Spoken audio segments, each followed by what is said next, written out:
Sa tingin niyo po, sinong mas toxic? Ang mga matatanda o mga bata? Sinong mas masama ang ugali? Ang mga matatanda o bata? Ayaw niyo magsalita, no? Halos matatanda kasi kayo dito eh. Simple na lang ang tanong, sinong mas maraming issue nagpo-post sa Facebook? Bata, matatanda? Matatanda. Sinong mas reklamador? Matatanda o bata? Matatanda. Sinong karamihan ang nakakulong may kasalanan na nagawa? Matatanda o bata? Matatanda. Alam niyo na sagot. Aminin natin, toxic ang ugali ng mga matatanda. Amen? Lalo na, minsan, ang mga magulang. Ninyo po napansin? Pag nangangatwiran ka sa mga matatanda, anong sasabihin nila? Sumasagot ka na ngayon, lumalabang ka na. Di po ba? Pag sinusuway mo yung matanda dun sa mali na ginagawa niya, Mami, bawal ka nang kumain ng matataba. Daddy, bawal ka nang lumilibot ng lumilibot. Mainit. Uncle, bawal na sa'yo ang pag-iinom. Anong sasabihin nila? Wala kang respeto. Hindi po ba? Pag minsan pinagtatanggol mo lang yung karapatan mo, anong sasabihin nila? Ang sama ng ugali mo. Di po ba? Kapag hindi mo lang sila mapagbigyan, halimbawa, humihingi ng pera, anong sasabihin sa iyo? Ang damot mo. Kapag tumahimik ka, lumayo ka, dahil hindi mo na kaya yung toxic attitude ng mga matatanda, anong sasabihin nila? Wala kang utang na loob. Hindi po ba? Sino talaga ang toxic? Bata o matatanda? Milagro na lang pag nakakita ka, nakasalamuha ka ng matanda na hindi toxic, na walang masama na ugali. Sa totoo lang, ang mga bata, likas niyan ang maging masiyahin. Likas ang mga bata, sila ay sweet, sila ay mapagmahal, sila ay mabait. Pero bakit nagiging toxic ang bata minsan? Kasalanan ba talaga niya? Hindi. Bago mo sisihin ang bata, bago mo pagalitan ang bata doon sa kanyang masamang pag-ugali, tingnan mo, sinong nagpalaki sa kanya? Amen? Sinong matanda ang kasama niya? Sinong nakakasalamuha niya? Hindi magiging toxic ang ugali ng bata na siya lang. May pinagmulan yung toxicity niya, yung masamang ugali niya. My dear friends, even Jesus warns His adult disciples, not to be toxic towards children. Anong ginawa nito mga alagad ng ating Panginoon? Lumalapit lang daw yung mga bata para magpabasbas sa ating Panginoon. Pero anong ginawa ng mga alagad ng ating Panginoon? Pinigilan sila, pinagalitan pa sila. Ang ganda naman ng nais ng mga bata. Pero bakit kailangan pa silang pagalitan? Bakit pa sila naging hadlang sa kanila? Kasi nga, toxic ang attitude. Masama ang pag-uugali. Anong sabi ni Jesus? Hayaan niyong lumapit sa akin ang mga maliliit na bata. Huwag niyo silang pipigilan. Bandang huli, ang mga matatanda, silang pinagalitan. Ang mga matatanda, madalas, sila yung nagiging hadlang sa pagiging mabuti ng mga bata.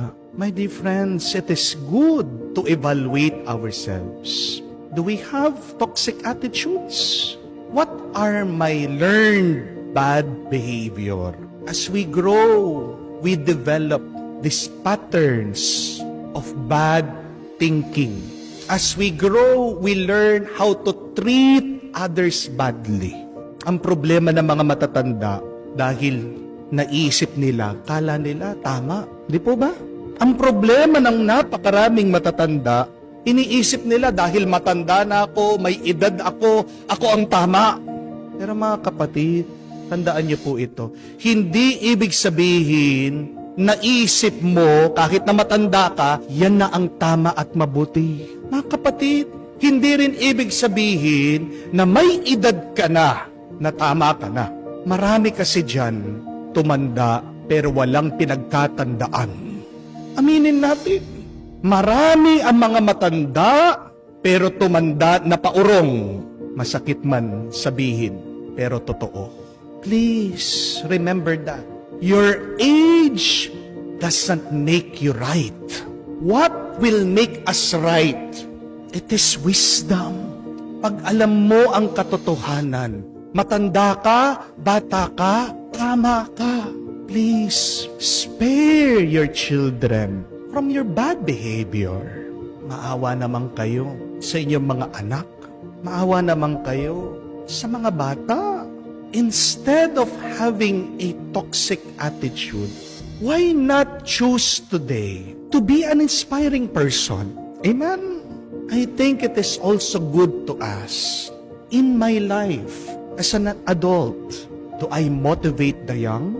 Ano po ang sabi sa Biblia in the book of Proverbs? Train up a child in the ways of the Lord, and when he is old, he will not depart from it. Napakalinaw ng turo sa Biblia. Sabi, train up the child. It does not say, scold a child. It does not say, hurt a child. The commandment to us is, train up the child. Alam niyo po kung anong ibig sabihin ng train? Nakakita na po kayo ng train? Yung sinasakyan? Alam niyo po, maraming mga tao nagkakamali dito. Akala nila, yung train, yun yung buo na mahaba. Amen? Mali po tayo doon. Yung train, yun lang yung nandun sa harapan. Yung pinakauna na merong engine. Anong tawag nyo doon sa mga hinihila niya, doon sa likod? Hindi po train yun. Ang tawag po doon, carriages. Ang tawag po doon sa mga yon, wagons. Yung train, yun lang yung nandun sa umpisa. And look at that. That's a very beautiful metaphor. That is a very beautiful analogy, image on how we should help children. Be a train to your children. Ibig sabihin, dapat ikaw ang nasa umpisa. Dapat pinangungunahan mo ang mga bata. Pero ang tanong, saan mo sila pinangungunahan? Sa mabuti ba? O sa pagbibisyo, sa masama?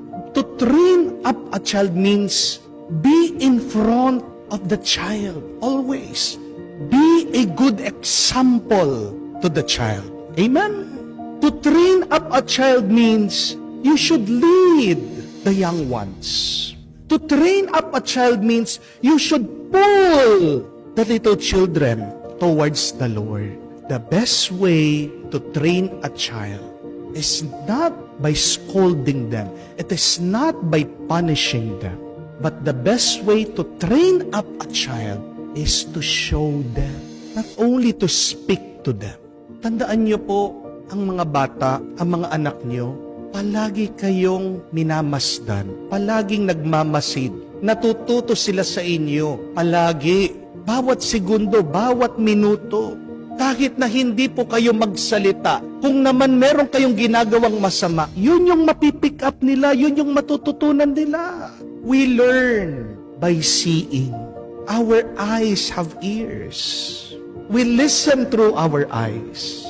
Mas malaki pong impact yung ginagawa mo kaysa dun sa sinasabi mo. Kung toxic ka, anong kailangan gawin? Napakaganda ng paalaala. In the book of the prophet Isaiah, it says, return, go back to the Lord and live. The Psalms invites us to ask God that we may have a clean heart, that God create in us a clean heart. Mga kapatid, habang malayo ka sa Diyos, habang luma ang iyong puso't marumi ito, magiging toxic ang ugali mo. Amen? Mga kapatid, mag-ingat po kayo. Habang toxic ka, toxic din ang anak mo.